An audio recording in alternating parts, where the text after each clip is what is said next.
اعوذ باللہ من الشیطان الرجیم بسم اللہ الرحمن الرحیم۔ یہ بات اللہ کا شایع نشان نہیں ہے کہ وہ کسی کو اپنا بیٹا بنائے، پاک ہے اس کی ذات۔ جب وہ کسی کام کا فیصلہ کر لیتا ہے تو اسے کہتا ہے ہو جا تو کام ہو جاتا ہے۔ عیسیٰ نے کہا بے شک میرا اور تمہارا پروردگار اللہ ہے، بس تم اس کی عبادت کرو، یہی سیدھا راستہ ہے۔ پھر مختلف کرو آپ کے بارے میں اختلاف کرنے لگے، تو جن لوگوں نے کفر اختیار کیا ان کے لیے ہلاکت ہے جب وہ ایک بہت بڑے سخت دن کا سامنا کریں گے۔ جس دن وہ ہمارے پاس آئیں گے تو اس دن ان کے کان کیسے سننے والے اور آنکھیں کیسی دیکھنے والی ہوں گی، مگر آج جس ظالم کھلی ہوئی گمراہی میں مبتلا ہیں۔ اور اے رسول انہیں حسرت و ندامت کے دن سے ڈرائیں جبکہ ہر بات کا آخری فیصلہ کر دیا جائے گا، اور یہ لوگ غفلت میں پڑے ہیں اور ایمان نہیں لاتے۔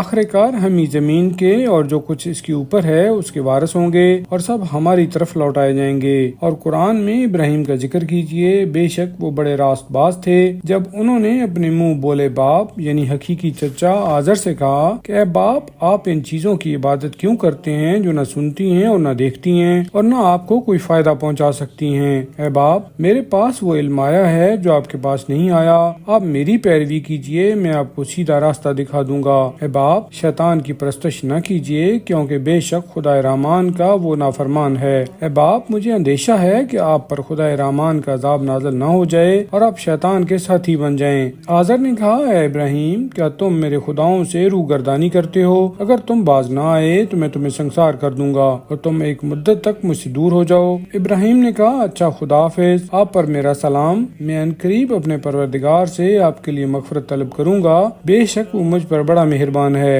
اور میں آپ لوگوں سے اور ان سے جنہیں آپ اللہ کو چھوڑ کر پکارتے ہیں کنارہ کرتا ہوں، میں تو اپنے پروردگار کو ہی پکاروں گا۔ مجھے امید ہے کہ میں اپنے پروردگار کی دعا و پکار کی برکت سے نامراد نہیں رہوں گا۔ بس جب وہ ان لوگوں کے اور ان خداؤں سے کنارہ کش ہو گئے تو ہم نے ان کو اسحاق اور یعقوب جیسی اولاد عنایت فرمائی، اور ہم نے سب کو نبی بنایا، اور ہم نے ان ہستیوں کو اپنی خاص رحمت سے حصہ عطا کیا اور ان کے لیے سچائی کی زبان کو بلند قرار دیا، یعنی آئندہ نسلوں میں ان کے ذکر جمیل کی آواز بلند کی۔ اور اے رسول کتاب میں موسیٰ کا ذکر کیجئے، بے شک وہ اللہ کے برگزیدہ بندے اور نبی مرسل تھے، اور ہم نے کوہ طور کی دائیں جانب سے آواز دی اور راز و نیاز کی باتیں کرنے کے لیے انہیں اپنا مقرب بنایا، اور ہم نے انہیں اپنی خاص رحمت سے آواز دی اور بطور وزیر ان کو ان کا بھائی ہارون عطا کیا جو نبی تھا۔ اور اے پیغمبر آپ کتاب میں اسماعیل کا ذکر کیجئے جو وعدہ کے سچے اور نبی مرسل تھے، اور اپنے گھر والوں کو نماز اور زکوٰۃ کا حکم دیتے تھے،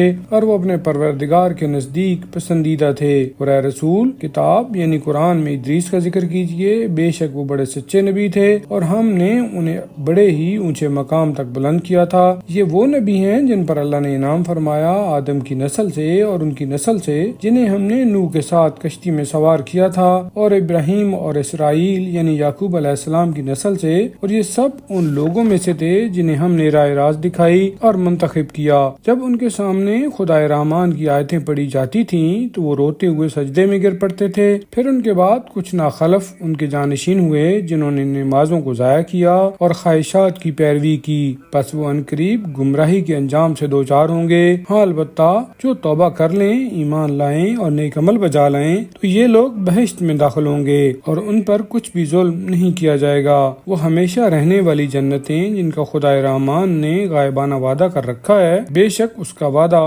سامنے آنے والا ہے۔ وہ وہاں سلامتی کی صداؤں کے سوا کوئی بےہودہ بات نہیں سنیں گے، اور ان کا مقررہ رزق انہیں صبح و شام ملتا رہے گا۔ یہ ہے وہ بہشت جس کا وارث ہم اپنے بندوں میں سے اس کو بنائیں گے جو پرہیزگار ہوگا۔ اے رسول ہم فرشتے آپ کے پروردگار کے حکم کے بغیر زمین پر نازل نہیں ہوتے، جو کچھ ہمارے آگے ہے یا جو کچھ ہمارے پیچھے ہے اور جو کچھ ان کے درمیان ہے، سب کچھ اسی کا ہے، اور آپ کا پروردگار بھولنے والا نہیں ہے۔